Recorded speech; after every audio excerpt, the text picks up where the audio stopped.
सच्चिदानंद स्वरूप अनंत ब्रह्मांड नायक परब्रह्म परमात्मा भगवान सांब सदाशिवांची परम पवित्र कथा श्री शिवपुराणाच्या माध्यमातून तुम्ही मी या ठिकाणावरती श्रवण करत आहोत। स्वर्गीय दिनेशजी आसावा यांच्या पुण्यस्मरणानिमित्त श्रीमती सावित्रीबाई आसावा ज्यांचे तीनही चिरंजीव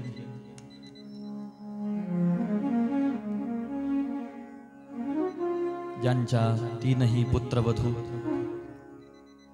आणि समस्त आसावा परिवाराच्या वतीनं त्याच प्रकारे इष्टमित्र सगळे संबंधियांच्या परमोच्च उल्हासातून हा सोहळा या ठिकाणावरती आयोजित झालेला आहे, ज्याचा लाभ परिसरातल्या भाविकांना आणि आम्हालाही होतो आहे। या शिवपुराण सत्संगाच्या माध्यमातून भगवान शंकरांचं महात्म्य जाणून घेण्याचा प्रयत्न करत आहोत। या माध्यमातून भगवंताचं स्वरूप समजून घेण्याचा प्रयत्न करत आहोत। शिवतत्व काय आहे हे समजण्याचा प्रयत्न करत आहोत आणि हे समजता समजता भगवंताची सेवा, भगवंताची भक्ती, भगवंताची उपासना, भगवंताची पूजा कशी करावी हे समजून घेण्याचा तुमचा माझा प्रयत्न चाललेला आहे।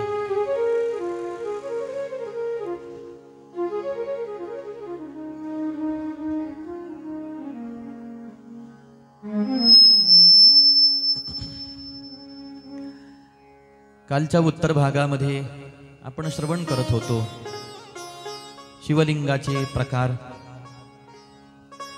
ज्याच्यामध्ये प्रमुख 5 प्रकार आपण पाहिले।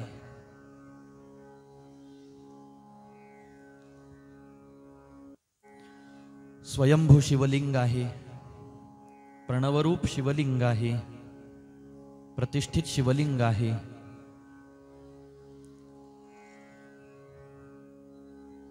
आणि सद्गुरु रूपी शिवलिंग आहे।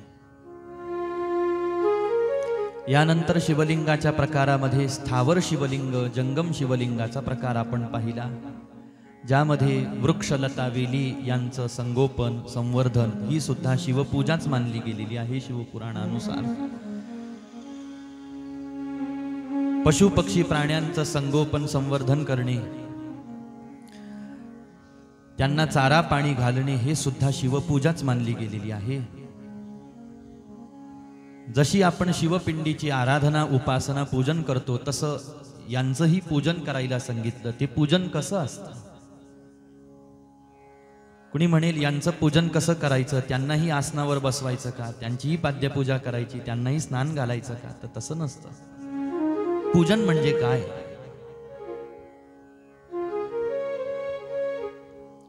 पूजनाचं सामान्य स्वरूप काय असतं? ज्या जीवाला जे अपेक्षित आहे त्या जीवाला ते देणं म्हणजे त्या जीवात्म्याची पूजाच असते। झाडाला आपल्याकडून काय अपेक्षा आहे? वृक्षलता वेलींना आपल्याकडून काय अपेक्षा आहे? आम्हाला हळदी कुंकू व्हावं ही अपेक्षा आहे का? आम्हाला पंचामृतांनी स्नान घालावं रोज ही अपेक्षा आहे का? अरे बाबांनो, जशी तुम्ही जगत आहात तसं आम्हालाही जगू द्यावं ही अपेक्षा, म्हणजे ही त्याची पूजा आहे। त्याला नुसतं पाणी घातलं तरी त्याची पूजा आहे, एक भाव। पशु पक्षी प्राण्यांना जशी आपल्याला भूक लागते तशी त्यांनाही भूक लागत असते। त्यांच्या चाऱ्या पाण्याची खाण्यापिण्याची व्यवस्था करता येत जेवढी आपल्याला शक्य होईल, जेवढी जमेल तसं करणे पूजा आहे। एक गोष्ट लक्षात घ्या, या जगामध्ये आपल्याला कोणत्याही जीवाला काही देता नाही आलं तरी काहीच हरकत नाही, पण कोणाच्याही वाट्याचं सुख हिरावून घेण्याचा अधिकार मात्र आपल्याला नाही। जसा मनुष्याला सुख भोगण्याचा अधिकार आहे, जसा मनुष्याला समाधान प्राप्त करून घेण्याचा अधिकार आहे, तसा या सृष्टीतल्या मृत्यूलोकातल्या साऱ्या जीवांना समानच पद्धतीनं सुख प्राप्त करून घेण्याचा, समाधान प्राप्त करून घेण्याचा अधिकार आहे. आपल्या सुखासाठी, आपल्या समाधानासाठी इतर जीवांना त्रास देता कामा नये, असा भाव या चिंतनाच्या पाठीमागचा आहे. मुळामध्ये पूजेचा विचार आपण करत आहोत, तर ती सुद्धा एक प्रकारे शिवपूजाच सांगितलेली आहे. अशा पद्धतीनं शिवलिंगांचे प्रकार आहेत. शिवलिंग कशाचं असावं असाही एक प्रश्न असतो. काल हरिकथा झाल्यानंतर एका ताईनं प्रश्न विचारला.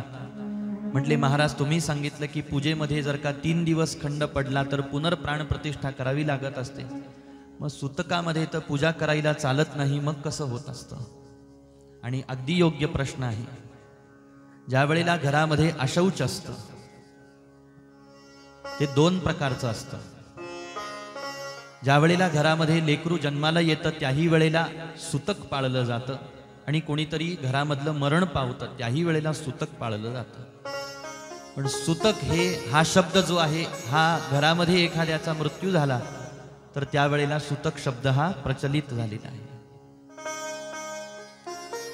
याला अशुभ सुतक म्हणतात. आणि घरामध्ये जर का बाळाचा जन्म झाला असेल तर 12 दिवसांचं जे काही वृद्धी सांभाळली जाते याला शुभ सुतक असं म्हणतात. आपण मृत्यू ज्या घरामध्ये एखाद्या व्यक्तीचा झाला तर त्या सुतकाच्या कालावधीमध्ये भगवंताचं पूजन करण्यासाठीचा नियम नाही, आणि त्या काळामध्ये देवाची पूजा करूही नये. नाही घडली तर त्याचा दोष लागत नसतो, कारण तिथं कारण वेगळं आहे. हा दोष कधी लागतो? ज्या वेळेला सेवेमध्ये, ज्या वेळेला भक्तीमध्ये साधकाकडून प्रमाद होतो. प्रमाद म्हणजे काय? मुद्दामहून साधकाकडून केली जाणारी चूक म्हणजे प्रमाद. म्हणजे साधकाला सगळं कळत आहे की मी साधना करायला पाहिजे, अभ्यास करायला पाहिजे, भक्ती करायला पाहिजे, सेवा करायला पाहिजे, सकाळी उठून देवाची पूजा करायला पाहिजे, आणि जे मी पूजेचा नियम घेतला, आज केली, उद्या नाही केली, परवा केली, पुन्हा लहर फिरली आपली, पुन्हा नाही केली, हा झाला प्रमाद. याला म्हणतात प्रमाद. लहरीनुसार माणसाचं करणं चाललं. एक दिवस करायचं, एक दिवस करायचं नाही, वाटलं तर खूपच करायचं, वाटलं तर करायचं नाही. करायचंच असेल तर अखंड सेवा करायला पाहिजे, अखंड भक्ती करायला पाहिजे, अखंड साधना, अखंड अनुष्ठान करायला पाहिजे. नसता करू नये, पण करू नये असं म्हणता येत नसतं. करायलाच पाहिजे. शेवटी प्रयत्न कशाला म्हणतात?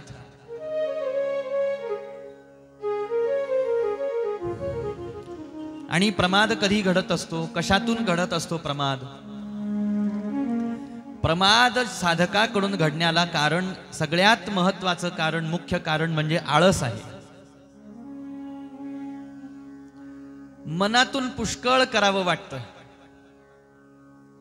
मन पुष्कळ म्हणतं उद्या सकाळी, आता मी ऐकलं ना, जसं कथेमध्ये ऐकलं, जसं सत्संगामध्ये ऐकलं, तसं मन म्हणतं आता उद्यापासून मी सुद्धा लवकर जरासा उठण्याचा प्रयत्न करेन.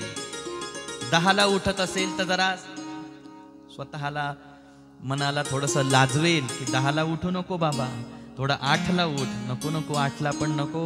धर्मशास्त्र सांगतं सूर्योदयाच्या आधी, मग थोडं 7ला, थोडं 6ला उठण्याचा प्रयत्न कर. खूपच सत्संगाचा प्रभाव झाला तर उद्यापासून मी 3:30 वाजता उठेल. गजर लावला जातो, अलाराम लावला जातो मोबाईलमध्ये.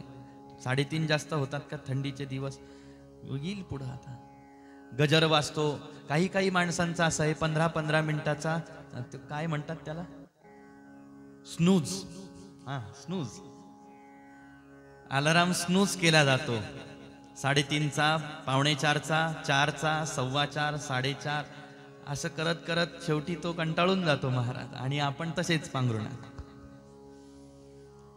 रात्री ठरवताना असं वाटतं की नाही नाही आता उद्या सकाळी उठायचं आहे, पण सकाळ पहाट होते आणि मग ही अशी गुलाबी थंडी. आता 2 दिवस झाली हे आभाळाने जरासं सगळं बिघडवून टाकलं वातावरण. नसता अशी थंडी. आपण काही खाली सतरंजी किंवा चटईवर तर झोपत नसू महाराज, आपण तर काही घोंगडीवर झोपत नसू. मग बर, अंगावर आपल्या काही साधं धोतर पंचा उपरणं घेऊन तर आपण झोपत नसू. सोलापुरी चादर घेऊन झोपायचे काही आता हे दिवस नाही, कारण थंडी आहे.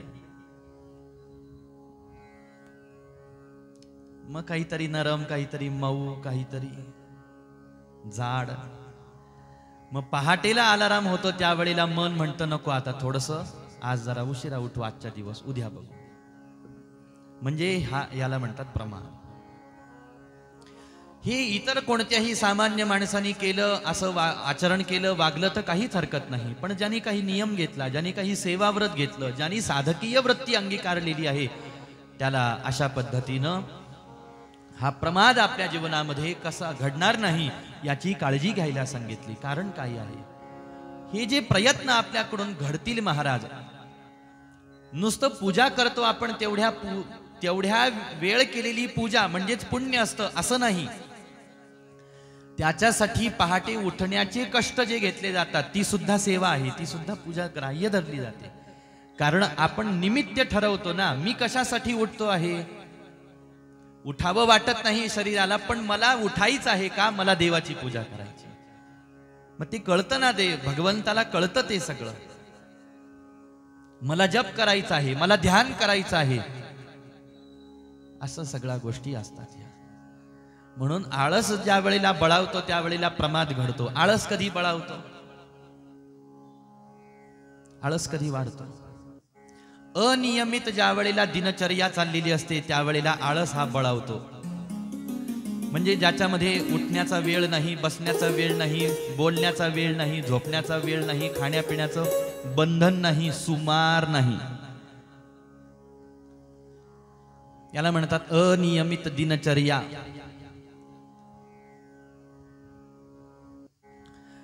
म्हणून आपल्याला युक्ताहार विहारस्य युक्तचेष्टस्य कर्मसु, भगवंत सांगतात अर्जुना, आहार तरी सेविजे युक्तीचे निमापे मविजे, वगैरे वगैरे. ह्या प्रसंगातल्या ओव्या फार सुंदर आहेत. आहार सेवन करायचं असेल, काही माणसं कडकडीत उपवास करतात. भगवंत म्हणतात काहीच गरज नाही ना इतका कडकडीत उपवास करायची. खाल्लं नाही तर माणसं काहीच खात नाही, खाल्लं तर खूपच खातात. असं कशाला करायचं. खूपही खायचं नाही आणि उपवाशी सुद्धा राहायचं नाही. जेवढं शरीराला पोषक आहार आहे तेवढा सेवन करायचं ना. आहार तरी सेविजे युक्तीचे निमापे मविजे. पण हे आपलं तोपर्यंत चालू राहतं जोपर्यंत आरशात पाहिल्यानंतर आपल्याला जरा असं काही वाटत नाही की अरे माझं जरा खूप आवाक्याच्या बाहेर चाललंय बरं का आता शरीर. असं तोपर्यंत आपल्याला वाटत नाही की आता कुठेतरी कंट्रोल केलं पाहिजे. काहींना त्याचंही काही वाटत नाही. ज्या वेळेला डॉक्टर सांगतात की तुमचं जरा, तुम्ही म्हणले डॉक्टर साहेब तुम्हीच सांगा, मग ते असं एक चार्ट करून देतात आपल्याला, डाएट प्लॅन. याच्यानुसार आता तुम्ही हे सगळं करा. तुम्हाला इतक्या कॅलरीज पाहिजे आहेत, इतके अनावश्यक जे घटक आहेत तुमच्या शरीरातले ते फॅट लॉस करायचं आहे. आता त्याच्यासाठी तुम्ही काय करा, अशा प्रकारचा व्यायाम करा. व्यायामानंतर हे पदार्थ खा, तसं करा, हे पदार्थ टाळा, ते वर्ज करा. हे मग धर्मशास्त्र इतक्या वर्षांपासून काय सांगताय.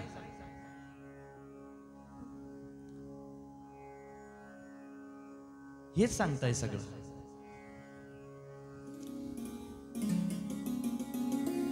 मग ज्याच्यामध्ये सगळं आपलं जे कर्ण सवर्ण आहे हे सगळं सीमित असलं पाहिजे साधकाचं. झोप घ्यायची आहे ती सुद्धा नियोजित निश्चित वेळेपुरतीच, सीमितच. आहार सेवन करायचं आहे, सीमित सेवन करायचं आहे. बोलायचं आहे, सीमितच बोलायचं आहे महाराज.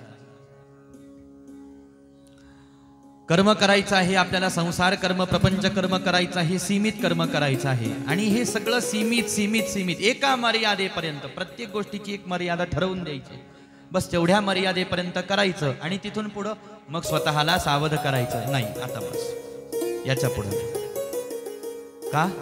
कारण त्याच्या पुढं जर का आपण गेलो तर धोका उत्पन्न होत असतो. पहिल्या दिवशी आपण उदाहरण पाहिलं, अपघाती वळण आहे, वाहने त्याच पद्धतीनं हे असतं महाराज. आणि मग ही नियमित दिनचर्या ज्या वेळेला, मी कमी सांगतो आहे, तुमची क्षमा मागतो मी, पण एकूण एक अक्षर समजा आता या प्रसंगातलं शिवपुराणातलं सांगायचं झालं तुम्हाला, तर सकाळी उठल्यानंतर किती वेळेस चूळ भरली पाहिजे त्याची संख्या सुद्धा शिवपुराणात लिहिलेली आहे. विद्येश्वर संहितेत हा शिवपुराणाचा सगळा भाग आहे. म्हणजे सकाळी अंथरुणावून कसं उठावं, चूळ किती भरायला पाहिजे, शौचाचार कसा केला पाहिजे, शौच झाल्यानंतर शुचिर्भूतता कशी केली पाहिजे ती सुद्धा लिहिलेलं आहे. पण एक हात जोडून मी सगळ्यांना प्रार्थना करेल, विनंती करेल की आपण जेवढे जिज्ञासू श्रोते इथं बसलेले आहात ना, त्यांनी आवर्जून शिवपुराण वाचून घ्या. शिवपुराणासारखा ग्रंथ गृहस्थाश्रमी माणसांसाठी वेदव्यासजी महाराजांनी उपलब्ध करून दिलेला आहे. ही फार मोठी कृपा आहे, हे फार मोठे उपकार आहेत त्यांचे आपल्यावरती. जेवढे जिज्ञासू श्रोते मंडळी इथं बसले त्यांनी ग्रंथ उघडून पाहायला पाहिजे. चूळ किती भराय, कशा पद्धतीनं भरली पाहिजे, हस्तधावन कसं केलं पाहिजे, दंत धावन कसं केलं पाहिजे, दात कसे घासले पाहिजे, कशाने घासले पाहिजे, बहिर्दिशेला कसं, म्हणजे शौचाचार कशा पद्धतीनं सांभाळला पाहिजे, शौच झाल्यानंतर त्याचा शुचिर्भूतता कशी केली पाहिजे, स्नान कसं केलं पाहिजे, स्नानाचा विधी सांगितला, स्नानाचे मंत्र सांगितले, स्नान झाल्यानंतर आपण वस्त्र कसे परिधान केले पाहिजे. इथून हा सदाचाराचा विषय सगळा शिवपुराणात सुरू केलेला आहे. शेवटी वक्त्याला जितकं ते सांगणं अपेक्षित असतं तेवढा वक्ता त्या त्या वेळेमध्ये सांगत असतो. पण जिज्ञासू श्रोत्यांनी आवर्जून ग्रंथ पाहिला पाहिजे. आणि मग अशा पद्धतीनं पहा, दिनक्रम, दिनचर्या आपल्याला सांगितली. मग त्याच्यामध्ये काल आपण पूजा पाहिली, स्नान झाल्यानंतर काय करायला पाहिजे भगवंताच्या संबंधामध्ये ते आपण पाहिलं. पूजा जप झाल्यानंतर आपण व्यवहार, उद्योग, कामधंद्याला गेल्यानंतर तो कसा सावधानतेने करायला पाहिजे तेही आपण पाहिलं. आता त्याच्यातलाच राहिलेला भाग, मित आहार सेवन केला पाहिजे, मित संभाषण केलं पाहिजे, मर्यादेमध्ये निद्रा घेतली पाहिजे, झोप घेतली पाहिजे असा भाव आहे. जेणेकरून आपलं शरीरही उत्तम राहिलं पाहिजे, शरीर उत्तम राहिलं पाहिजे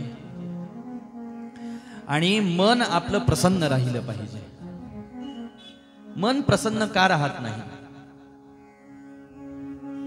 याच्यासाठी हे सगळे कारण असतात. त्याच्यासाठी सात्विक अन्न सेवन केलेलं नाही म्हणून मन कधी पहा उदास, कोणत्याच कर्मामध्ये मनाला उत्साह वाटतच नाही, अशी मनाची अवस्था. कधी कधी मनाला खूप उत्साह असतो पण शरीर साथ देत नाही, शरीर मरगळून गेलेलं असतं. कारण त्याच्या पाठीमागचे. म्हणून याची काळजी कोणी घेतली पाहिजे? साधकांनी घेतली पाहिजे.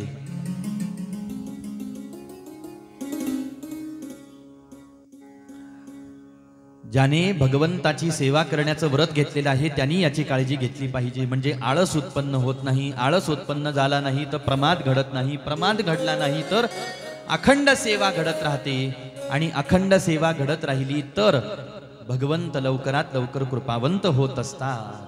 नित्य निमनामी ते प्राणी दुर्लभ, नित्य निमनामी ते प्राणी दुर्लभ, नित्य नेमनामी ते प्राणी दुर्लभ, नित्य नेमनामी ते प्राणी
काही ना काहीतरी नित्यनेम अशा पद्धतीनं लावून घेतला पाहिजे, म्हणजे आपलं जीवन संयमित ठेवलं पाहिजे, असा याच्या पाठीमागचा भाव. नित्यनेम, आणि असं वर्णन केलं, नित्यनेमावीण अन्न खायतोची श्वान. एखाद्याने आपल्याला पाठीमागं काहीच नित्यनेम लावून घेतलेला नाही, देवाच्या संबंधात नाही, पूजेच्या संबंधात नाही, जपाच्या संबंधात नाही, तपाच्या संबंधात नाही, अभ्यासाच्या संबंधात नाही, वाचनाच्या संबंधात नाही, काहीच नाही. काहीच नित्यनेम करता बस सकाळी उठलं, आंघोळ करावी वाटली आज तर केली, बस आलं समोर ताट, आडवा केला हात. तर अन्न खायतोची श्वान, अशी श्वानाची उपाधी दिली महाराज. मग काहीतरी नित्यनेम, मी थोडंसं करेन पण रोज करेन, असा भाव. एक माळ झाली माझ्याकडून करणं तरी पण मी करेन, पण जप करेन. मी एखादं स्तोत्र का होईना देवासमोर बसून वाचेन. मला आवडणाऱ्या ग्रंथाचं एक पान का होईना मी रोज वाचेन. भागवत वाचावं वाटलं, रोज एक पान भागवताचं. रामायण वाचावं वाटलं, रोज एक पान रामायणाचं. शिवपुराण वाचावं वाटत असेल, रोज एक पान शिवपुराणाचं वाचावं. किंवा आपल्या गुरुपरंपरेतून जो काही उपासना ग्रंथ आपल्याला भेटलेला असेल, तो उपासना ग्रंथ नित्यनेमाने का होईना वाचलाच पाहिजे. अशा पद्धतीनं नियम. आणि म्हणून शिवलिंग, ज्यामध्ये प्रतिष्ठित शिवलिंग, स्वयंभू शिवलिंग, प्रणवरूप शिवलिंग आहे, आणि श्री गुरु शरीर रूप शिवलिंग आहे. याच्यामध्ये पहा, अजून एक महात्म्य असं सांगितलं, एखाद्याकडून प्रत्यक्ष शिवलिंगार्चन झालं नाही, पण असा भक्त, असा साधक, असा सत्शिष्य कायेनी वाचेनी मनानी आपल्या सद्गुरूंच्या शरीराची सेवा करत असेल, तर त्याच्याकडून तो जितका वेळ सेवेमध्ये आहे तितक्या वेळ शिवलिंगार्चन त्याच्याकडून घडल्याचं पुण्य त्याला प्राप्त होत असतं. मग सद्गुरूंची सेवा करायला सांगितली, सद्गुरूंची शुश्रूषा करायला सांगितलेली आहे. याच्यामध्ये सद्गुरूंची सेवा ही कायेनं केली जाते, वाचेनं केली जाते, मनाने केली जाते. सेवा कशी करावी? तीर्थ तनु मनु जीवे चरणासी लागावे, आणि अगरवता करावे दास्य सकळ. आणि सेवा करत असताना ही तिळमात्रही शंका मनामध्ये आणली नाही पाहिजे की अरे मी तर माझ्या गुरु महाराजांच्या सेवेमध्येच सगळा वेळ चाललेला आहे माझा, मी जप कधी करू, मी पूजा कधी करू.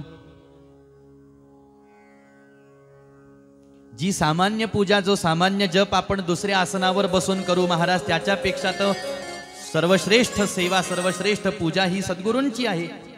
कारण काय? शिवलिंगामध्ये, मूर्तीमध्ये भगवंताची जी भावना आपण करत आहोत, ते परमात्मा मूर्तीमध्ये स्थिर रूपात आहेत, अचल आहेत. पण सद्गुरूंच्या रूपाने तो परमात्मा, ते सांब सदाशिव चालते फिरते बोलते आहेत आपल्या समोर.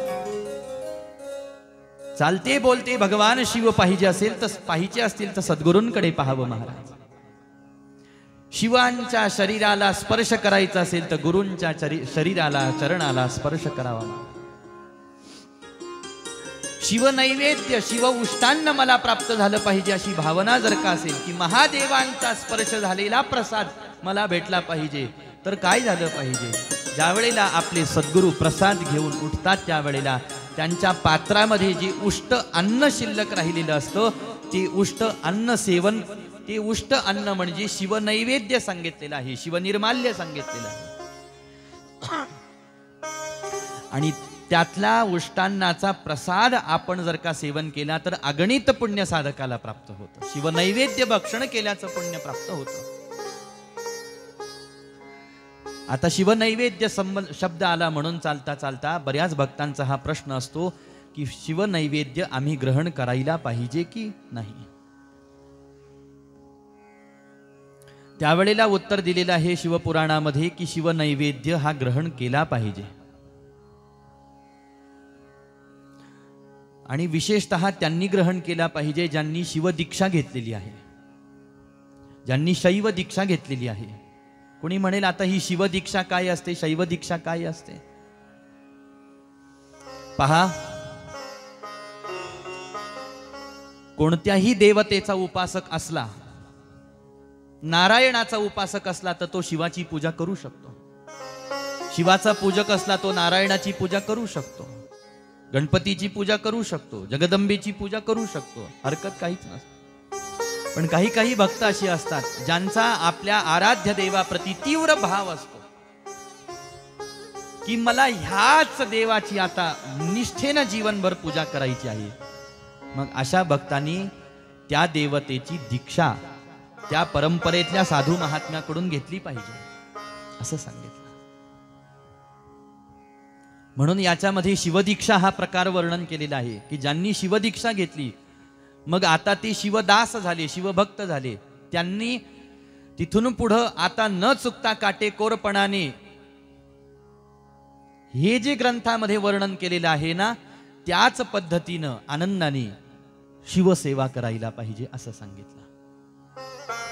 मग त्याच्यामध्ये कुठेही चूक होता कामा नये, त्याच्यामध्ये कुठेही प्रमाद होता कामा नये, त्याच्यामध्ये कुठेही अडथळा उत्पन्न होता कामा नये, अशा पद्धतीनं ती शिवदीक्षा घेतलेल्या भक्तांनी पूजा करावी. आणि शिवनैवेद्य भक्षण करण्याचा नियम असा आहे, पहा, ज्यांनी शिवदीक्षा घेतली त्याने तर आवर्जून शिवनैवेद्य हा भक्षण करायलाच पाहिजे, कारण तो महादेवांचा प्रसाद असतो. पण कोणता शिवनैवेद्य ग्रहण करू नये? जिथं चंडांचा अधिकार असतो त्या शिवलिंगाचा शिवनैवेद्य ग्रहण करू नये. चंड म्हणजे काय?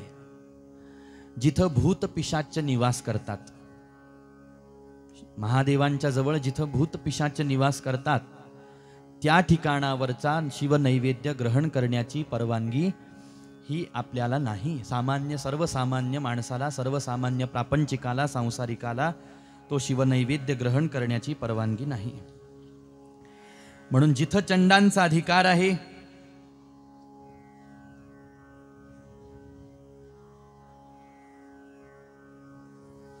तिथला शिवनैवेद्य ग्रहण करू नये. चंडांचा अधिकार कोणत्या शिवलिंगावरती असतो?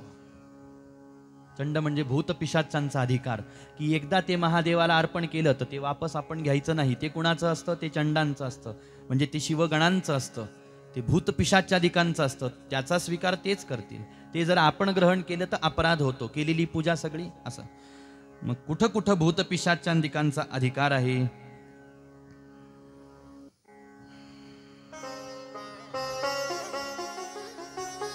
जे लोह निर्मित शिवलिंग असतात ना, लोह निर्मित शिवलिंग म्हणजे सोन्याचं शिवलिंग, चांदीचं शिवलिंग, पाऱ्याचं शिवलिंग,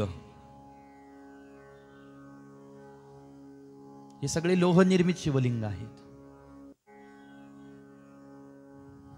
जे सिद्धलिंग आहे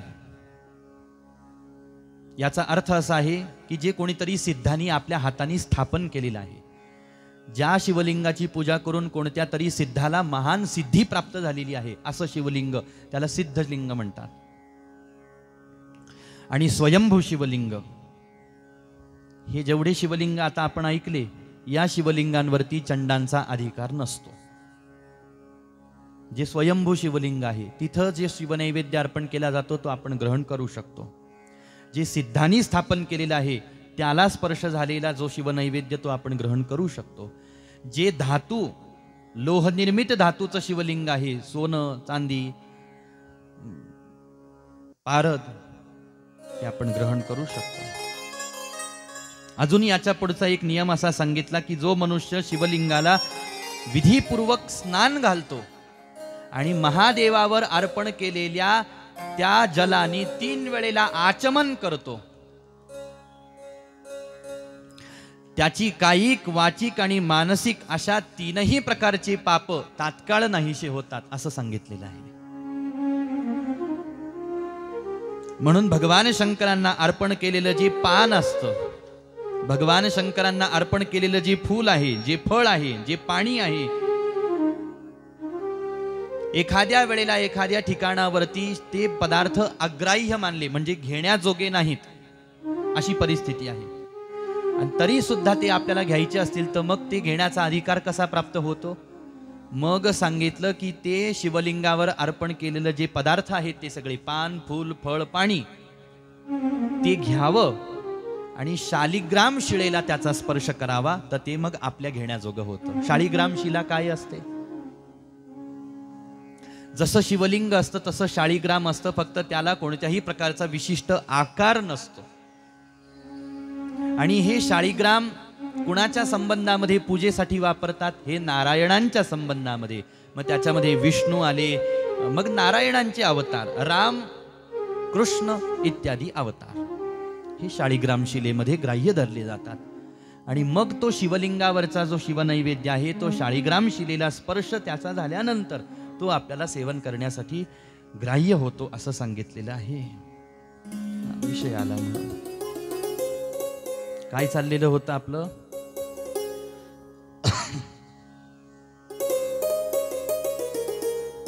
शिवदीक्षा ज्यांनी घेतलेली आहे अशा पद्धतीने नमः पार्वती पतये हर हर महादेव. हा सद्गुरूंच्या ताटातलं उष्टान्न नैवेद्य याला म्हणतात शिवनैवेद्य. तो ग्रहण केला ना तर पुण्य प्राप्त होतं. काही काही वेळेला असं होतं की आपण सद्गुरूंची शरणागती केलेली असते, पण आपण भगवंताला जो मान सन्मान देतो कारण ते भगवंत आहेत अशी आपली धारणा असते, पण सद्गुरूंकडे पाहताना मात्र आपला भाव सामान्य असतो. असं ज्या वेळेला एखाद्या भक्ताकडून साधकाकडून होतं त्यावेळेला त्यांनी कितीही शिवपूजा करत बसला एखादा तरी भगवान शंकर त्याच्यावर प्रसन्न होत नसतात. का प्रसन्न होत नाही? कारण भगवंताचं म्हणणं असतं की अरे चालता बोलता फिरता मीच जो सद्गुरू रूपाने तुझ्या समोर आहे, तू त्याची सेवा करायला तयार नाही, त्याची पूजा करायला तयार नाही, त्याला शिव मानायला तयार नाही, नुसतं शिवलिंगामध्ये मला शिव मानून काय उपयोग होईल? हे भगवंतांना मान्य होत नसतं. म्हणून न्याय सांगितला आहे काय की प्रत्येकाने सद्गुरूंची शरणागती करायलाच पाहिजे. आणि सद्गुरूंची ज्यांनी ज्यांनी शरणागती केलेली आहे त्यांनी त्यांनी आपापल्या सद्गुरूंना शिवस्वरूपच मानलं पाहिजे, भगवंत म्हणूनच मानलं पाहिजे. असा जर का शुद्ध भाव सद्गुरूंच्या संबंधामध्ये आपण ठेवला तर काय होतं? आपोआप भेटे देव, आपोआप भेटे देव, म्हणून गुरुसी भजावे, म्हणून गुरुसी भजावे, म्हणून गुरुसी भजावे. गुरुचरणी ठेविता भाव, गुरुचरणी ठेविता भाव, गुरुचरणी ठेविता भाव, गुरुचरणी ठेविता भाव, गुरुचरणी ठेविता भाव, गुरुचरणी ठेविता भाव, गुरुचरणी ठेविता भाव, गुरुचरणी ठेविता भाव. आपोआप भेटे देव, आपोआप भेटे देव, म्हणून गुरुसी भजावे, म्हणून गुरुसी भजावे, म्हणून गुरुसी भजावे. रूप ध्यानासी आनावे, रूप ध्यानासी आनावे, म्हणून गुरुसी भजावे, म्हणून गुरुसी भजावे,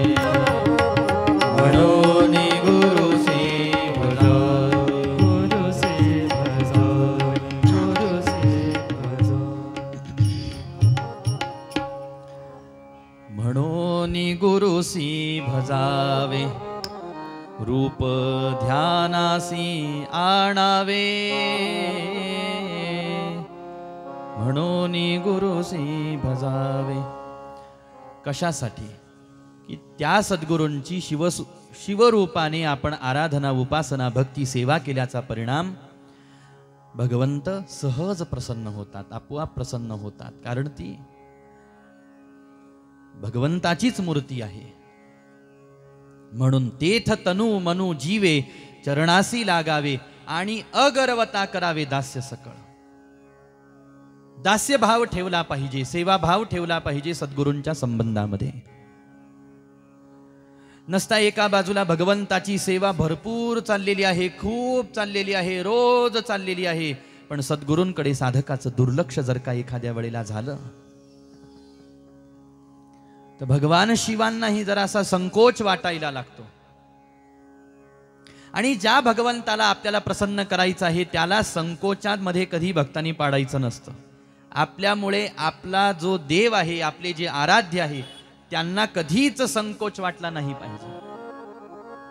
नसता आपण जातो सेवा करायला, आपण जातो भक्ती करायला, आपण जातो भावप्रेमाने, आपल्या भावविश्वातून आपण जातो. कधी कधी होऊ शकतं भगवंताला आपल्या सेवेनी संकोच होण्याची शक्यता असते. कशाला देवाला संकोचामध्ये पाडायचं? म्हणून हे अजून एक सूत्र लक्षात ठेवलं पाहिजे. तुम्ही म्हणताल महाराज हे कशासाठी सांगत आहात? एक वाक्य लिहिलेलं या ठिकाणावरती समोर आलं की सद्गुरू रूपी शिवलिंगाची सेवा आराधना शुश्रूषा घडली पाहिजे. त्याच्यासाठी हे सगळं सांगावं लागतं आहे. गुरु परमात्मा परेषु ऐसा ज्याचा दृढ विश्वासु देवतयाचा अंकिला स्वये संचला त्याचे घरा. सेवा करताना पाहिलं भक्ताला, काशीमध्ये तो भक्त होता, सद्गुरूंनी एक सोंग घेतलं महाराज. मला असं वाटतं गुरुचरित्रामधली ही कथा आहे. त्यांनी ठरवलं आपले एवढे सगळे सत्शिष्य आहेत, आपण परीक्षा घ्यावी. नक्की स्मरण नाही कोणत्या ग्रंथातली कथा आहे, पण आपण कथा पाहू. आणि त्यांनी आपल्या शरीराला भयंकर अशा प्रकारचा आजार लावून घेतला. आजार काय लावून घेतला? आजार असा लावला की त्या आजारामध्ये ते हातापायामध्ये सगळे किडे पडतात ना, कुष्ठरोग. त्या महाराजांनी कुष्ठरोग लावून घेतला आपल्याला. काशीमध्ये निवास करत होते. सगळ्या सत्शिष्यांना सांगितलं चला काशीमध्ये आपण निवास करू. आले सत्शिष्य मंडळी. कुष्ठरोग अंगाला लावून घेतला आणि मग तो रोग जसा जसा वाढायला लागला ना, तसं तसं अंगामधून दुर्गंधी बाहेर पडायला लागली. हातापायांमध्ये सगळे किडे पडायला लागले, सगळ्या आळ्या जमा झाल्या आणि मग जखमा व्हायला लागल्या शरीरावर. मग त्याच्यामध्ये पू व्हायला लागला. तो शरीरातून बाहेर पडायचा, त्याच्यातून दुर्गंधी बाहेर पडायची. एक एक एक एक एक एक करून सगळे शिष्य बाजूला गेले. एकच निष्ठावान सत्शिष्य सद्गुरूंची सेवा करत त्या ठिकाणावरती राहिला. विश्वनाथाचं मंदिर फार काही दूर नव्हतं, पण जेवढे दिवस काशीमध्ये राहिला एकही दिवस विश्वनाथाचं दर्शन त्यांनी घेतलं नाही. विश्वनाथाचं दर्शन काशीमध्ये जाऊन घेतलं नाही. काशीमध्ये राहुल विश्वनाथाचं दर्शन घेतलं नाही. अरे जिथून ही सृष्टी सुरू होते ते आदि स्थान म्हणजे काशी आहे. या सृष्टीमध्ये ज्या वेळेला एकही नगर वसवलेलं नाही, एकही गाव वसवलेलं नाही, त्यावेळेला भगवान शंकरांनी मला आणि माझ्या धर्मपत्नीला राहण्यासाठी एखादं सुंदर नगर असावं म्हणून ज्या नगराची कल्पना भगवान शंकरांनी केली त्या कल्पनेतून साकार झालेलं नगर म्हणजे काशी आहे. काशी सामान्य नाही महाराज, काशी माय आहे आपली. काशी ही भूमी परम पवित्र आहे, वंदनाला पात्र आहे. काशी ही निवासाला पात्र आहे. नाहीच कुठं जगात माणसाला राहावं वाटलं, मरूनच जावं वाटलं एखाद्या वेळेला माणसाला ना, त्यांनी इतर माणसांसाठी मरून जावं आणि काशीमध्ये जाऊन राहावं, भगवान सांब सदाशिवांच्या सहवासात सन्निधीमध्ये. नुसतं काशीच्या भूमीवरती जो पाऊल ठेवतो, भगवंत म्हणतात त्या क्षणाला राहण्यासाठी जो काशीमध्ये आला, त्यांनी पहिलं पाऊल ठेवल्याबरोबर मी त्याला माझ्या पदरात घेतो. पुन्हा त्याला कुणाच्या आश्रयाची आवश्यकता नाही. कारण तिथं स्वतः आदिनाथ भगवान सांब सदाशिव त्याचा सांभाळ करतात. स्वतः अन्नपूर्णा भगवती माता पार्वती जगदंबा त्याला खाऊ घालते. जो काशीमध्ये राहतो त्याला तो कधी उपाशी राहत नाही. आणि तो मरण पावला तरी सुद्धा भगवंत त्याला आपल्या मांडीवरती घेतात. महाराज असो, एवढं महात्म्य ज्या सांब सदाशिवाचं, एवढं महात्म्य ज्या विश्वनाथाचं आहे, विश्वेश्वराचं आहे, तो सत्शिष्य सद्गुरूंसोबत विश्वनाथाच्या सान्निध्यामध्ये राहतो. पण त्याला सवडच भेटली नाही विश्वनाथाच्या दर्शनाला जाण्यासाठीची. सद्गुरूंची सेवा चाललेली आहे, खूप सेवा. आणि मग नुसतं ते आजारपणामध्ये नुसतं ती सेवा शुश्रूषा करायची आहे एवढंच नाही, तर गुरु महाराज अजून लीला करायला लागले. शिव्या द्यायचे, रागराग करायचे.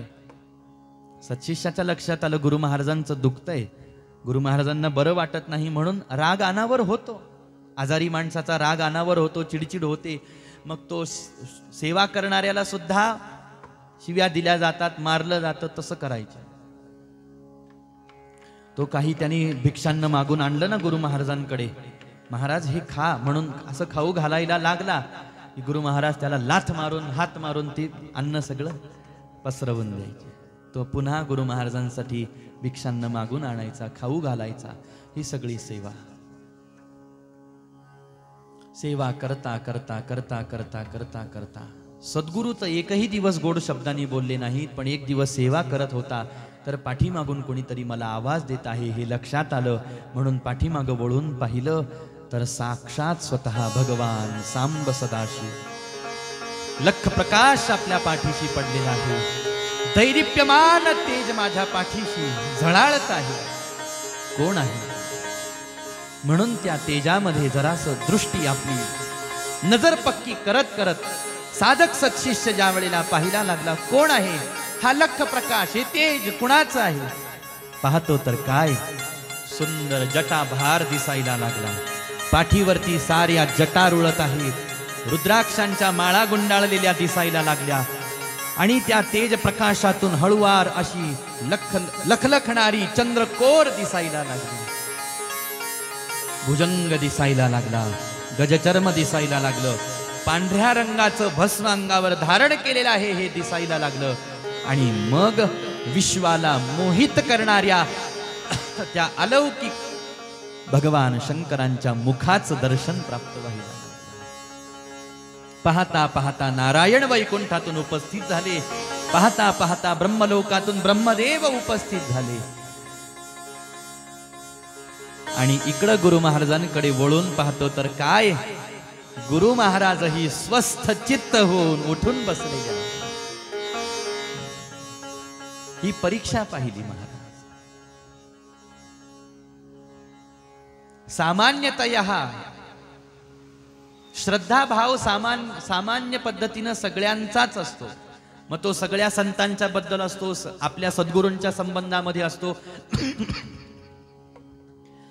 पण ज्या वेळेला कधीतरी साधकाच्या जीवनामध्ये विपरीत परिस्थिती उत्पन्न होते ना, त्यावेळेला आपली श्रद्धा किती टिकते हे पाहायचं असतं. प्रतिकूल परिस्थिती, विपरीत परिस्थितीमध्ये आपला विश्वास समोरच्यावरती कसा टिकून राहतो हे त्यांनी पाहायचं असतं.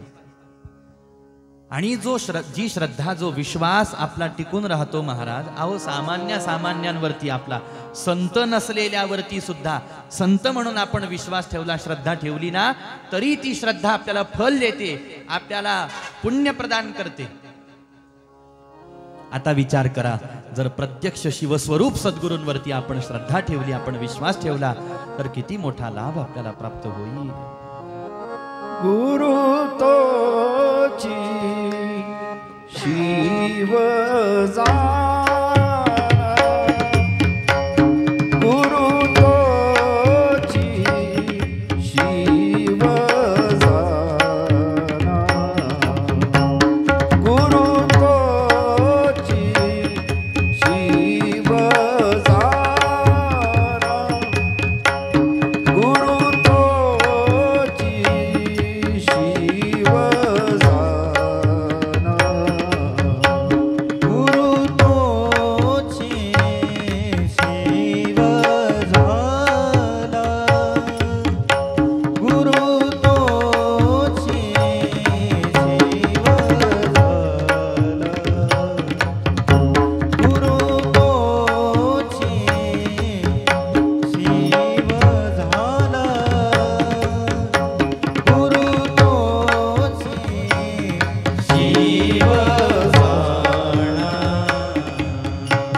गुरु तोची शिव गुरु तोची शिव गुरु तोची शिव गुरु तोची शिव गुरु तोची शिव गुरु तोची शिव तोची शिव गुरु तोची शिव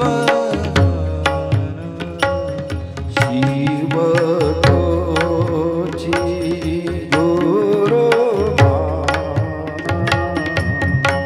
शिव तोची गुरु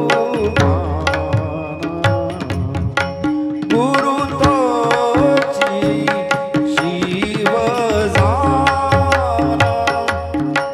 गुरु तोची शिव गुरु तोची शिव गुरु तोची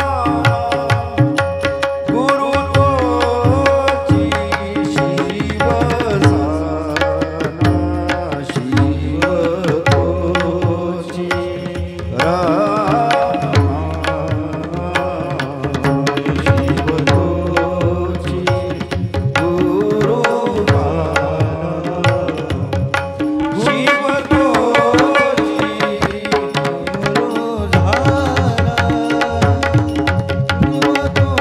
तोची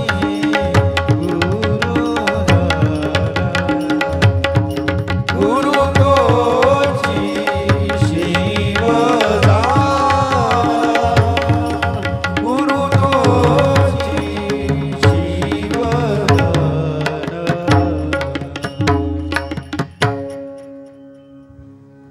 अशा पद्धतीनं हे पूजनाचं या ठिकाणावरचं सूत्र आहे, लक्षात घ्या. आणि मग शिवलिंग कोणतं असावं आपल्याकडे, कसं असावं, काल आपण पाहिलं. घरामध्ये आज पूजन करायचं असेल तर लहान आकाराचं असावं. अचल प्राणप्रतिष्ठा त्याची करायची असेल तर मोठं शिवलिंग मंदिरामध्ये असलं पाहिजे. कशाचं असावं शिवलिंग? शिवलिंग सोन्याचंही असलं तरी चालतं, चांदीचंही चालतं, पाषाणाचंही शिवलिंग असेल तेही चालतं, पाऱ्याचं शिवलिंग असेल तर तेही चालतं. आता याच्यामध्ये आपण ज्या शिवलिंगाची सेवा उपासना आराधना करू ना, तर फळ वेगवेगळं आहे. सोन्याचं शिवलिंग पूजनामध्ये घेणारा, चांदीचं शिवलिंग किंवा एका वाक्यामध्ये धातूचं शिवलिंग म्हणू पूजनामध्ये घेणारा, पाषाणाचं शिवलिंग पूजेमध्ये ज्याचे आहे, आणि जे पार्थिव शिवलिंग आहे जे वाळूपासून किंवा मातीपासून तयार केलं जातं. आणि कलियुगामध्ये पार्थिव शिवलिंग पूजनाला अनन्यसाधारण असं महत्व आहे. आपल्याकडे धातूचं असेल, मग आम्ही धातूचं पूजन केलं तर आम्हाला ते पुण्य प्राप्त होणार नाही का? होईल महाराज. ज्याच्याकडे आता जे आहे त्याने त्यावरती सेवा आराधना उपासना करत राहावी. दुमत शंका कधी मनामध्ये येऊ देऊ नये. हां, फार एखाद्या वेळेला आपल्याला कुठं शंका वगैरे आली तर जाणत्या माणसांकडे जाऊन विचारावं, पण शक्यतो वरती.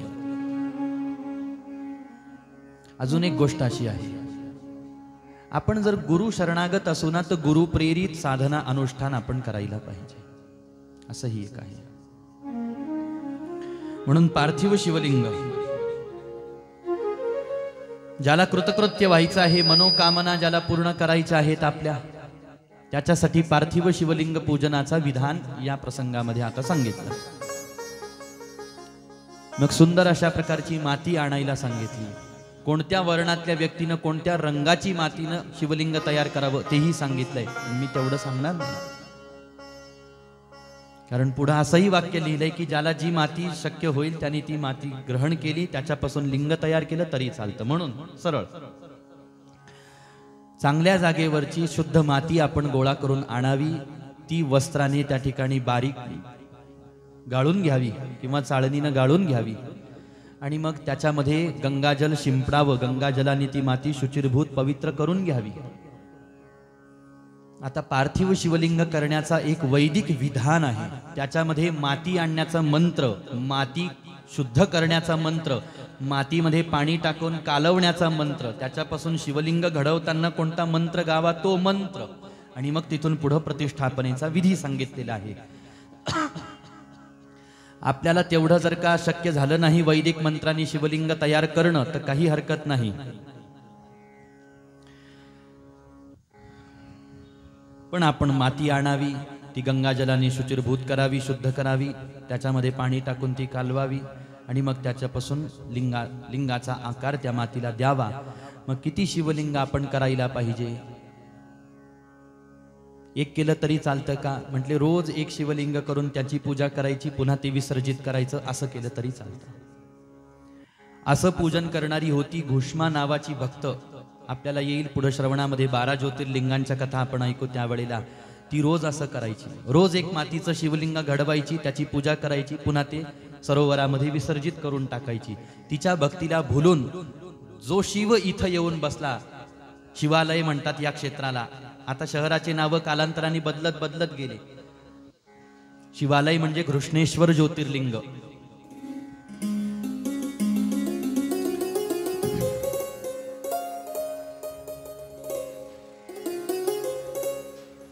मग आता किती शिवलिंग तयार करायला पाहिजे? मग असं सांगितलं की आपल्या मनात कामना काय आहे अगोदर ते निश्चित झालं पाहिजे. कामनेनुसार तितके शिवलिंगांची संख्या सांगितलेली आहे. काय कामना आहे? अशी अशी कामना आहे. मी विद्यार्थी आहे, मग विद्यार्थ्यांनी किती शिवलिंग तयार करून पूजन केलं पाहिजे? म्हटले 5000. 5000 पार्थिव शिवलिंग विधीपूर्वक तयार करायला पाहिजे. 5000 शिवलिंगांचं अर्चन करायला पाहिजे आणि मग ते पुन्हा एक वेळेला विसर्जित करायला पाहिजे. असं जर त्याने केलं तर त्याला जे इच्छित मनोकामना आहे ती त्याची पूर्ण होत असते. ज्याला धनाची इच्छा आहे त्यांनी 500 शिवलिंगांची आराधना करावी. ज्याला पुत्रप्राप्तीची इच्छा आहे त्यांनी 1500, आणि ज्याला उत्तम वस्त्र प्रावरण मला मिळाले पाहिजेत, भरजरी वस्त्र मला अंगावर परिधान करायला मिळाले पाहिजेत, त्यांनी 500 पार्थिव शिवलिंग तयार करावेत आणि त्याची आराधना उपासना करावी. ज्याला मोक्षाची इच्छा आहे त्यांनी 1 कोटी शिवलिंग तयार करावेत आणि त्याची उपासना करावी. ज्याला पृथ्वी मला पाहिजे अशी इच्छा असेल त्यांनी 1000. ज्याच्या अंतःकरणात दयेची इच्छा आहे त्यांनी 3000. ज्याला तीर्थयात्रेची इच्छा आहे त्यांनी 2000.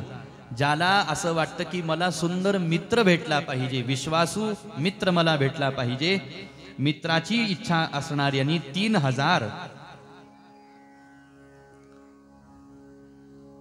पार्थिव शिवलिंग तयार केले पाहिजे. दारिद्र्य ज्याच्याकडे आहे त्याला असं वाटतं माझं दारिद्र्य नाहीसं व्हावं, त्यांनी 5000 शिवलिंगांची उपासना करावी किंवा पूजन करावं आणि सर्व मनोकामना पूर्ण व्हाव्यात त्यांनी 10,000 शिवलिंग पार्थिव शिवलिंग तयार करून त्यांचं पूजन करावं. बंधनातून मुक्त होण्यासाठी 1,500. आणि आपल्याला जर कोणाचं भय असेल, राजाचं भय, सरकारचं भय असेल आपल्याला, किंवा चोरांचं भय असेल आपल्याला, चोरांची भीती असेल, तर 200 शिवलिंग तयार करायला पाहिजे. ज्यांना असं वाटतं माझ्या जीवनामध्ये डाकिनी, शाकिनी, जारण, मारण, उच्चाटन, वशीकरण, स्तंभन, मोहन, उच्चाटन इत्यादी क्षुद्र विद्यांचा प्रयोग कोणीतरी माझ्यावरती केलेला आहे. विद्येचे अनेक प्रकार आहेत. काही सामान्य विद्या आहेत, काही शुद्ध विद्या आहेत, काही अशुद्ध म्हणजे क्षुद्र विद्या आहेत, आणि एकच विद्या सांगितलेली आहे जी शुद्धाती शुद्ध आहे, जी परमपवित्र आहे. त्या विद्येसारखं, त्या ज्ञानासारखं पवित्र दुसरं तिसरं काही नाही. ती विद्या काय आहे हे सांगत असताना तिला अध्यात्म विद्या हे संबोधन दिलेलं आहे. असो, ज्याला डाकिनी इत्यादींचा उपद्रव आपल्या जीवनामध्ये आहे असं वाटतं, तो जाण्यासाठी त्यांनी 500 शिवलिंग स्वहस्ते तयार करावी, त्याची पूजा करावी. नित्य पूजा ज्याला करायची आहे, इथं वचन आलेलं आहे की त्याच्या पूजेमध्ये एकच शिवलिंग असलं तरी काही हरकत नाही. अर्थसिद्धी करण्यासाठी 2 पार्थिव शिवलिंगांचं पूजन, मनोरथ पूर्तीसाठी 3 पार्थिव शिवलिंगांचं पूजन करण्यासाठी सांगितलेलं आहे. कारागृहामधून सुटावं असं वाटत असेल तर 10,000 शिवलिंगांची, पुत्रप्राप्तीसाठी पुन्हा एक वेळेला दुसरं विधान सांगितलं. पुत्रप्राप्तीसाठी 55,000 पार्थिव शिवलिंग स्वहस्ते मातीनं घडवायचे, त्यांचं विधीपूर्वक पूजन करायचं. आणि मग कन्या प्राप्त व्हावी अशी इच्छा असेल तर 10,000, आणि अतुल ऐश्वर्य प्राप्ती व्हावी आपल्याला त्यांनी 10,000, आणि शिवपदाच्या प्राप्तीसाठी 1 कोटी पार्थिव शिवलिंगांची पूजा करावी. पार्थिव शिवलिंगाची पूजा ही कोट्यावधी यज्ञांचं फल आपल्या पदरामध्ये टाकत असते. यज्ञ करणं जर का आपल्याकडून शक्य होत नाही, आपल्याला जाणवलं, लक्षात आलं, तर त्यांनी पार्थिव शिवलिंगांचं पूजन करावं. ज्याला कामनापूर्ती करायची आहे त्यांनी कामनेसाठी, ज्याला मुक्त व्हायचं आहे त्यांनी मुक्तीसाठी, ज्याला भक्ती पाहिजे आहे त्यांनी भक्तीसाठी. पण कालच्या दिवशी, परवाच्या दिवशीला जे सूत्र ऐकलं की भक्ती निष्काम करायला पाहिजे, ती विसरू नये. म्हटले मग हे सगळं लिहायची काय गरज होती? म्हटले त्याच्याशिवाय पूजा करायची इच्छाही झाली नसती. कोणी मनाला लावून घेऊ नका.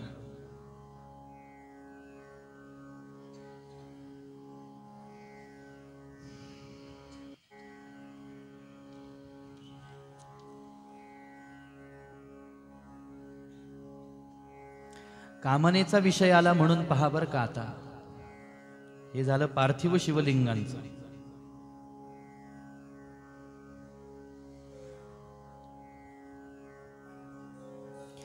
पार्थिव पूजन ज्या वेळेला आपण भगवंताचं करतो त्यावेळेला त्याच्यानंतर बिल्वार्चन करावं, इच्छा असेल आपली.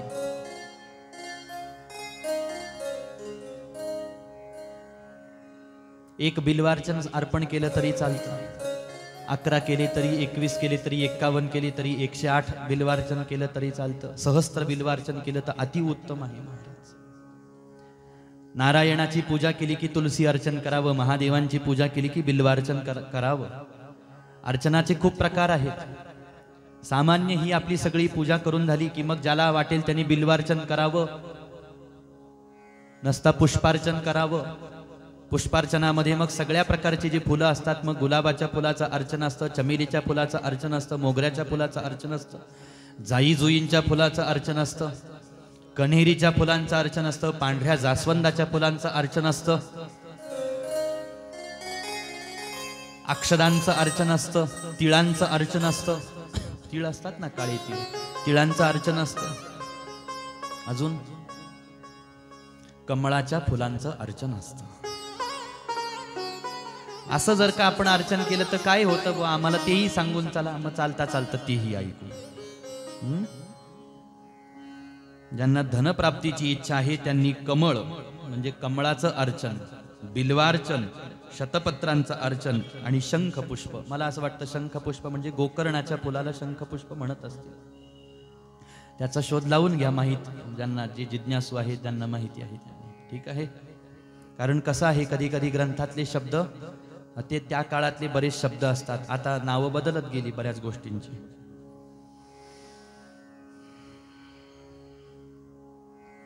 1,00,000 पुष्पार्चन भगवंतांना जर का केलं आपण तर सकल पापांचा नाश होतो, धनसंपत्ती सहित सर्व प्रकारचे अभिष्ट फल आपल्याला प्राप्त होत असतात, याच्यात संशय नाही. ज्याच्या मनामध्ये कोणतीच कामना नाही तो उपासक या पूजनाने शिवस्वरूप होतो. म्हणजे ज्याच्या मनात कामना नाही, नको म्हटली तुम्ही जरी लिहिलं तरी मला धनसंपत्ती नको, मला ऐश्वर्य नको, काहीच नको, तरी मला पूजा करायची आहे, करू शकतो का? मग तर आनंदाने करावी. दिवसातून एकदा काय, 2दा 3दा करावी, 5-5 वेळेला करावी, काहीच चिंता नाही महाराज. असं थोडीच नियम आहे की दिवसातून एकदाच पूजा केली पाहिजे. खूप अर्चन करावं. ज्यांनी कोणतीही कामना मनात न धरता बस फक्त मला आवडतं देवाची पूजा करायला म्हणून हे सगळं केलं ना, तो भगवान शिवांच्या स्वरूपाला प्राप्त होऊन जात असतो.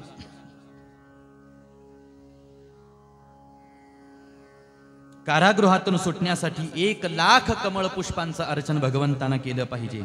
आपल्याला काही शारीरिक व्याधी उत्पन्न झालेली असेल तर त्या व्याधीमधून निवारण होण्यासाठी 50,000 कमळपुष्पांचं, कन्याप्राप्तीसाठी 25,000, विद्याप्राप्तीसाठी 12,000. आता हे सगळं कमलपुष्पांच्या संबंधामध्ये आहे.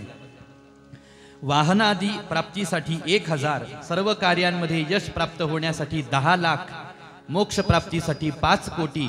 याप्रमाणे विविध कार्यसिद्धींसाठी विविध संख्येत कमळाची फुले अर्पण करून शिवपूजन करावे असं विधान आहे. ठीक आहे, हे माझ्याही लक्षात राहिलं नसतं एवढं, म्हणून मी तुम्हाला वाचून सांगतो. तुम्ही पण लक्षात ठेवण्याचा प्रयत्न करा. नाही लक्षात ठेवलं राहिलं तर शिवपुराण आहे.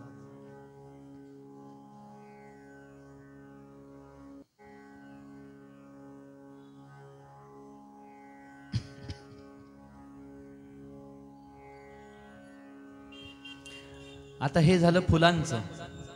याच्या ऐवजी आपण काय अर्पण करू शकतो? मगाशी ऐकल्याप्रमाणे तांदूळ म्हणजे अक्षदा, तीळ, दुर्वा, दर्भ वगैरे वगैरे. रुईचे फुलं, पांढरा आघाडा, पांढरं कमळ, जास्वंदीची पांढरी फुलं, कन्हेराचे 1,00,000 फुलं, चमेलीचे 1,00,000 फुलं, मोगऱ्याचे फुलं, पांढरी जाई, जुई, पारिजातक, राईचे फुलं. म्हणजे रुईचं एक फुल असतं आणि राईचं एक फुल असतं. हे राईचं फुल काय असतं ते ज्याचं त्यांनी समजून घ्या. आता हे वेगवेगळ्या प्रकारचे फुलं वाहिल्याने काय होत असतं? 1,00,000 दर्भ जर का अर्पण केले तर पूजकाला मोक्ष मिळतो. 1,00,000 दुर्वा जर का अर्पण केल्या तर आयुष्य वाढत असतं. धोत्र्याची फुलं जर का अर्पण केली तर पुत्रप्राप्ती होते. शिवपूजनामध्ये लाल देठाच्या धोत्र्याचं जर का फुल आपल्याला वाहणं शक्य झालं तर शुभदायक मानलं जातं. 1,00,000 रुई, पांढरा आघाडा, पांढरे कमळ वाहण्याने प्रताप प्राप्त होतो जीवनामध्ये. जास्वंदीची फुलं वाहण्याने, पांढऱ्या जास्वंदीची फुलं वाहण्याने शत्रूंचा नाश होतो. 1,00,000 कणेर पुष्प वाहिल्याने रोगांचं उच्चाटन होतं. पांढरी जाई अर्पण केल्याने शुभ लक्षणी पत्नी प्राप्त होते.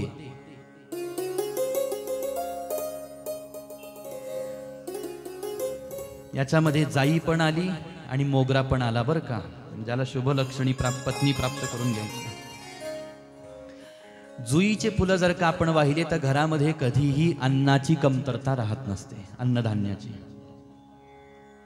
निगडीची फुलं जर का आपण वाहिली तर मन निर्मळ होतं. 1,00,000 बिल्वपत्र जर का आपण भगवंतांना वाहिले तर सर्व प्रकारच्या काम्य वस्तू आपल्याला प्राप्त होतात असं आहे. याच्यामध्ये चाफा आणि केवडा या 2 फुलांच्या व्यतिरिक्त सर्व प्रकारची फुले भगवान शंकरांना अर्पण केली जातात. चाफा आणि केवडा म्हणजे केतकी पुष्प, हे 2 फुलं फक्त शिवपूजेमध्ये वर्जित आहेत. बाकी सगळे फुलं भगवंतांना अर्पण केले जातात. भगवंतांना तांदूळ वाहण्याने लक्ष्मी वृद्धी होते. आणि तांदूळ कसे व्हावेत? अर्धे तुटलेले वगैरे वाहू नयेत, ते अखंड असायला पाहिजे, म्हणजे अखंड लक्ष्मीचा निवास राहतो. रुद्रप्रधान मंत्रांनी शिवलिंगाची पूजा करावी. वस्त्र अर्पण करावं, त्याच्यावर तांदूळ ठेवावे आणि मग पंचोपचाराने पूजा करावी. गंध, पुष्प, धूप, दीप, नैवेद्य अर्पण करावा. दक्षिणा अर्पण करावी. श्रीफल जर का पूजेमध्ये आपण अर्पण केलं म्हणजे नारळ अर्पण केलं तर समस्त पूजन विधीचं पूर्ण फल आपल्याला प्राप्त होत असतं. आणि इथं अजून एक गोष्ट नमूद केलेली आहे की 1,00,000 संख्येमध्ये जर एखादी वस्तू आपण भगवंतांना अर्पण केली तर 12 ब्राह्मणांना भोजन घालणं हे आवश्यक सांगितलेलं आहे. शिवालयामध्ये जर आपल्याला भोजन घालता आलं तर अत्यंत उत्तम. आणि तशी जर शिवालयामध्ये व्यवस्था आपल्याकडून शक्य झाली नाही तर आपल्याला जसं शक्य होईल तसं आपण 1,00,000 अर्चन जर एखाद्या वस्तूचं केलं असेल तर 12 ब्राह्मणांना भोजन त्या ठिकाणी आवश्यक आहे. तर आपण केलेल्या सेवेचं पूर्ण फलित आपल्याला प्राप्त होत असतं. आता शिवपूजेमध्ये हे झालं पूजेचं महत्त्व पहिलं. दुसरं अर्चनाचं महत्त्व झालं, म्हणजे पुष्पार्चनाचं महत्त्व झालं. आता तिसरं महत्त्व या ठिकाणी सांगितलेलं आहे जलधारेचं. जी जलधारा भगवंतावरती लावली जाते ना, ती भगवंतांना प्रिय आहे. जलधारेची व्यवस्था जर का एखाद्याकडून घडली तर अत्यंत भगवंत त्याच्यावर प्रसन्न होतात. मग त्याच्यामध्ये एक जलधारा आहे तर सहस्त्र जलधारेपर्यंत जलधारा असतात, म्हणजे 1000 जलधारा भगवंतांना जलधारा समर्पित कराव्यात असं सांगितलेलं आहे. एखादा मनुष्य तापाने जर का पिडलेला असेल तर त्या ज्वराच्या शांतीसाठी भगवान शंकरांवर जलधारा अर्पण करायला सांगितलेली आहे. एखादा व्यक्ती मरणासन्न स्थितीमध्ये असेल आणि आपल्या त्या प्रिय व्यक्तीचा मृत्यू असा अकाली होऊ नये असं आपल्याला वाटत असेल तर मृत्युंजय महादेवाचं ध्यान करून जलधारा भगवंतावरती धरायला सांगितलेली आहे, ज्याच्यामध्ये रोग निवारण, ताप निवारण, ज्वर निवारण आणि अकाली मृत्यू जर का आपल्या घरामध्ये एखाद्या व्यक्तीचा होणार आहे किंवा होऊ शकतो असं जर भय असेल तर जलधारा भगवंतावरती अखंड राहील अशी व्यवस्था एक तर करून घ्यावी कोणाकडून, नसता आपण स्वतः बसावं. ही व्यवस्था दुसऱ्याकडूनही करून घेता येते, भूदेवांनाही सांगता येतं वगैरे वगैरे. ही जलधारा ज्या वेळेला आपण धरतो त्यावेळेला रुद्रमंत्राचा पाठ करावा, एकादश रुद्रमंत्राचा पाठ करावा किंवा पुरुष सूक्ताचा पाठ करावा, रुद्र सूक्ताचा पाठ करावा किंवा महामृत्युंजय मंत्राचा पाठ करावा. ठीक आहे. गायत्री मंत्राचा पाठ करावा, शिवनाम मंत्राचा पाठ करावा किंवा जप करावा. अशा पद्धतीनं हे सगळं सांगितलेलं आहे. ज्याला असं वाटतं की बुद्धीही नाही मी, असं वाटत तर नाही माणसाला सहजासहजी, कंटाळू नका. बुद्धीही नाही मी, मला बुद्धी प्राप्त झाली पाहिजे, त्यांनी दुधामध्ये साखर घालावी आणि ते शर्करा मिश्रित दुधाची धार भगवान शंकरांवरती धरावी. हे सगळे मंत्र गायन करत असताना वंशाचा विस्तार व्हावा आपल्या असं वाटत असेल ना तर शिवसहस्त्र नामावलीचा पाठ सुरू करायचा आणि अखंड संतत साजूक गावरान तुपाची धार भगवंतावरती धरायची, म्हणजे वंशवृद्धी होत असते, वंश खंडित होत नाही. त्याच्यासाठी तूपही तसं असलं पाहिजे, ते धरलं पाहिजे. धरणाऱ्यांनी धार धरली पाहिजे भगवंतावरती, अभिष्ट फल प्राप्ती होत असते. असं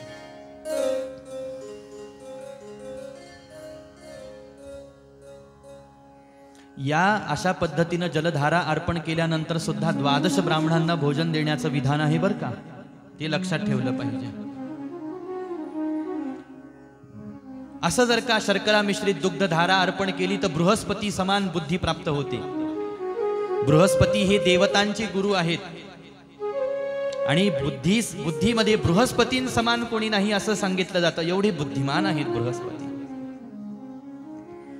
बृहस्पती समान बुद्धी प्राप्त होते. शिवमंत्राचा 10,000 जप पूर्ण होईपर्यंत शिवलिंगावर दुधाची संतत धार धरावी. मनुष्याचं मन उदास राहत असेल, त्याला जगण्याचा उबग आला असेल, मृत्यूची विचार मनामध्ये येत असतील तर त्याला कुठूनच प्रेम प्राप्ती होत नसेल, प्रेम करणारच या जगामध्ये त्याच्यावरती कोणी नसेल, घरामध्ये नेहमी कलह होत असतील तर आधी सांगितल्याप्रमाणे 10,000 संख्येमध्ये मंत्राचा जप करत गोड दुधाची धार संतत धार भगवंतावरती धरावी आणि या पूजनाच्या पुण्य प्रभावाने सर्व प्रकारचं दुःख त्या ठिकाणी नाहीसं होतं.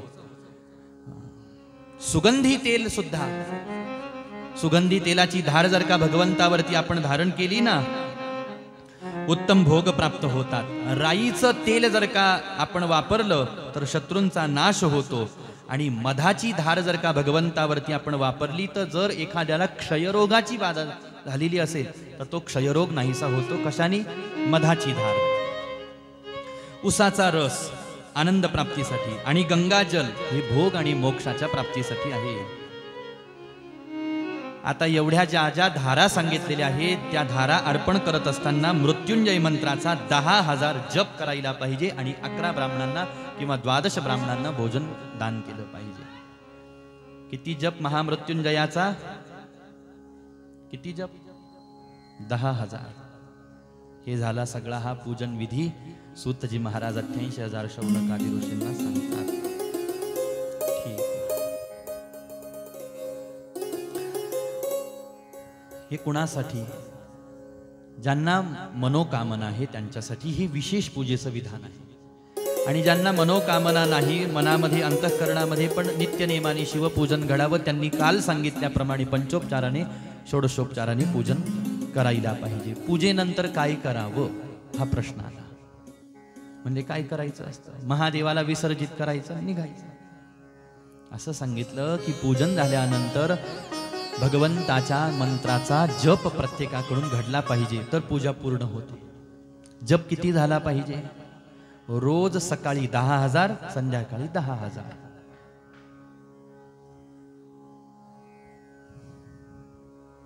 म्हटले तुम्ही मनाने तर सांगत नाही ना?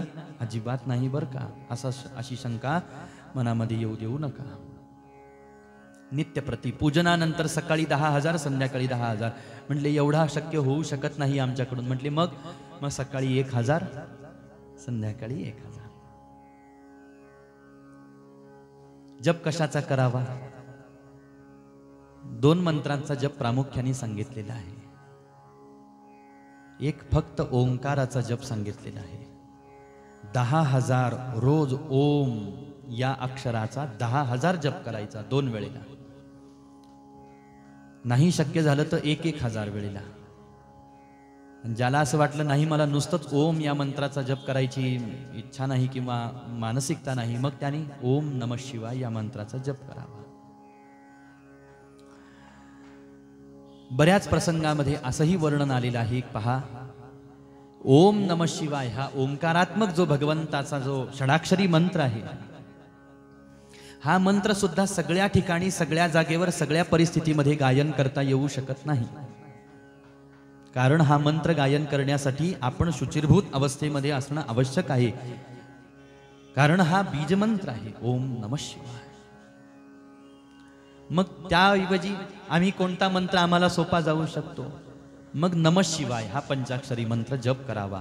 हा नमः शिवाय मंत्र आपण कधीही येता जाता उठता बसता याचा जप करू शकतो. नमः शिवाय, नमः शिवाय, नमः शिवाय, नमः शिवाय. आणि अजून एक मंत्र सांगितलेला आहे, म्हणजे याच मंत्राला अधिकार परत्वे लिहिलं गेलंय. ओम नमः शिवाय मंत्र कोणी गायन करावा, नमः शिवाय मंत्र कोणी म्हणावा, आणि ज्यांना ओम नमः शिवाय म्हणण्याचा अधिकार नाही, ज्यांना नमः शिवाय म्हणण्याचा सुद्धा अधिकार नाही, त्यांनी शिवाय नमः असं म्हणावं. आणि सर्वसाधारण पद्धतीनं पतिव्रता स्त्रियांना अखंड शिवनाम गायन करण्यासाठी शिवाय नमः अशा पद्धतीनं मंत्र सांगितलेला आहे. आता हे झालं, अशा पद्धतीनं हा सगळा पूजनाचा विधी, पूजनाचा क्रम सांगितला. एक प्रमाण या प्रसंगामध्ये गायन करायचं होतं ते असं की जसं आपल्याला हे सामान्य पार्थिव शिवलिंगाचं पूजन करायला सांगितलं महाराज, अशाच पद्धतीनं माऊली ज्ञानोबाराई सुद्धा भगवान शंकरांचं पूजन करतात. कशा पद्धतीनं पूजन करतात? कारण या ठिकाणी वर्णन असं आलं की धातूचं शिवलिंग, ज्यामध्ये सोनं, चांदी, पारा इत्यादी आलं. त्यानंतर पार्थिव शिवलिंग म्हणजे मातीचं आणि वाळूचं शिवलिंग आलं. पण याच्याही पुढे जाऊन एक शिवलिंगाचा आकार सांगितला. तो आकार काय आहे? हे जे सगळं ब्रह्मांड आपल्याला दिसत आहे ना, हे सगळं ब्रह्मांड शिवलिंगाकारात आहे असं वर्णन आहे. हे ब्रह्मांड शिवलिंगाकारात आहे महाराज.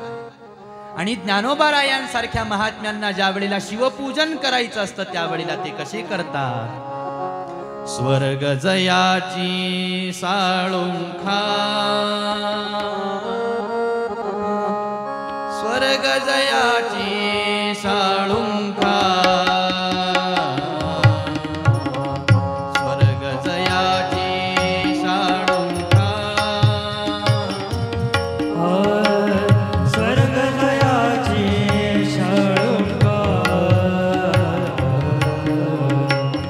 स्वर्ग जयाची साळुंखा, स्वर्ग जयाची साळुंखा,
सगळं ब्रह्मांड शिवलिंगाकार आहे हे माऊली ज्ञानोबाराय आपल्या डोळ्यांनी पाहत आहेत.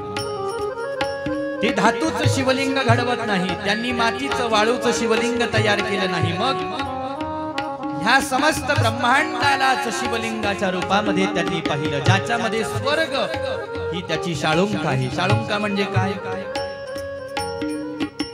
शिवलिंगाचा जो वरचा भाग असतो ना, गोलाकार, तो आला.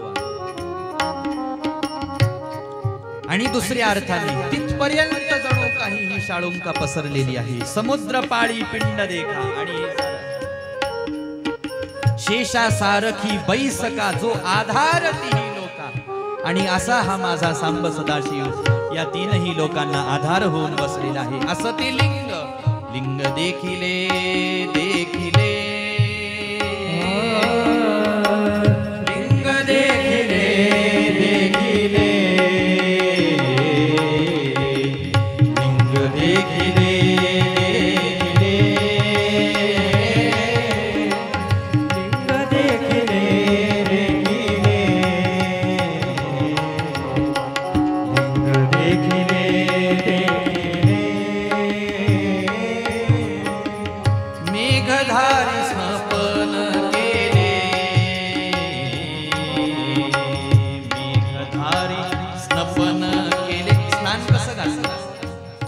अरे हा जो आकाशातून पाऊस पडतो ना, हा पाऊस दुसरं तिसरं काही नाही.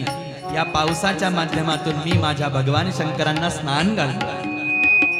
मेघधारी स्नपन केले, तारा पुष्पीवरी पूजिले, तारा पुष्पीवरी पूजिले, तारा पुष्प अर्पण केले. मला ज्या वेळेला फूल वाहीचं असतं त्यावेळेला माऊलींनी कोणतं फूल वाहिलं? हे सगळे आकाशामध्ये तारांगण दिसतात ना, ह्या सगळ्या तारका गोळा केल्या आणि महादेवांना, किंवा असं म्हणता येईल की या ज्या साऱ्या तारा चमकत आहेत या माझ्या माऊलींनी शिवलिंगावरती अर्पण केलेले फुलं चमकत आहेत. महाराज तारा पुष्प पूजे,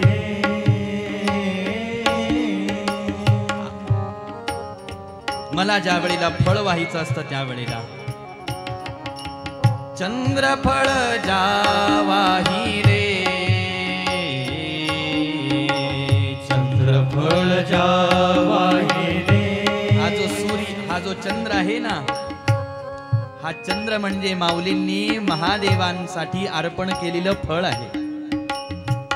आता त्याला ओवाळायचं आहे. स्नान झालं, मेघ वृष्टीनं स्नान झालं, तारा पुष्पांनी फुलं वाहिले, चंद्ररूपी फळ वाहिलं. आता दीप ओवाळायचा आहे. ओवाळीले रवी दीपे, ओवाळीले रवी दीपे, ओवाळीले रवी दीपे, ओवाळी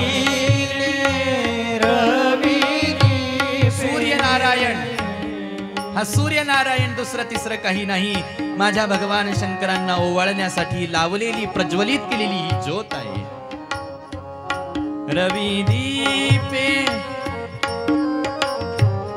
ओवाळीले रवी दीपे, ओवाळीले रवी दीपे, लिंग देखिले देखिले, लिंग देखिले देखिले, लिंग देखिले देखिले, लिंग देखिले देखिले. आता नैवेद्य अर्पण करायचं आहे महादेवांना. आता नैवेद्य अर्पण करायचं आहे. मग कशाचा नैवेद्य?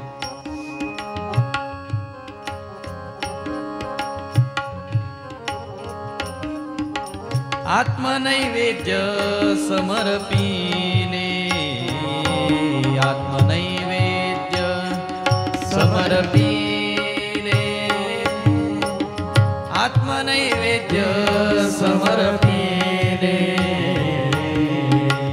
आत्मनैवेद्य समर्पिले. ब्रह्म ब्रह्मानंदी मग वंदिले, वंदन आहे ब्रह्मानंदी मग वंदे ब्रह्मांड रूप सांब सदाशिवाला माऊली वंदन करत आहेत महाराज.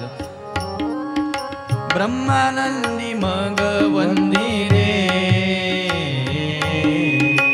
ब्रह्मानंदे वंदिले. आणि असं ज्योतिर्लिंग मी माझ्या ध्यानामध्ये आणलं असं माऊली म्हणतात. ज्योतिर्लिंग मग ध्याईले, ज्योतिर्लिंग मग ध्याईले, ज्योतिर्लिंग मग ध्याईले, ज्योतिर्लिंग मग ध्याईले. असं हे ब्रह्मांड रूप ज्योतिर्लिंग ध्यानामध्ये मी आणलेलं आहे, पूजनामध्ये मी आणलेलं आहे. कोणी आणलं? उत्तर दिलं ज्ञानदेवे हृदयी,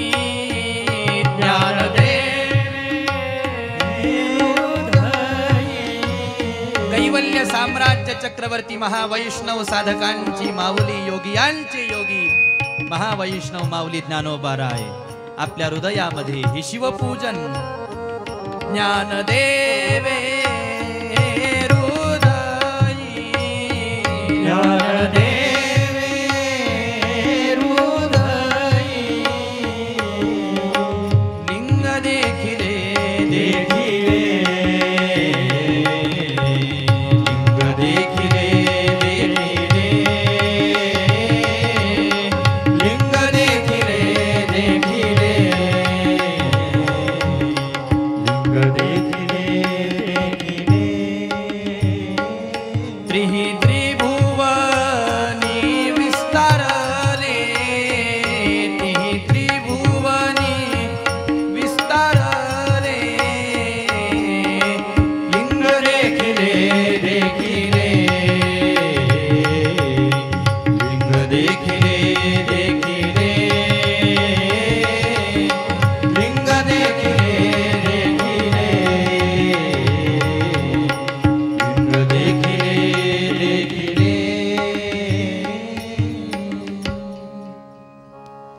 अशा पद्धतीनं साधू संत महात्म्यांनीही पूजन केलं. आपल्यालाही हा पूजनाचा क्रम, आपल्यालाही हा पूजनाचा विधी त्यांनी समजावून सांगितला.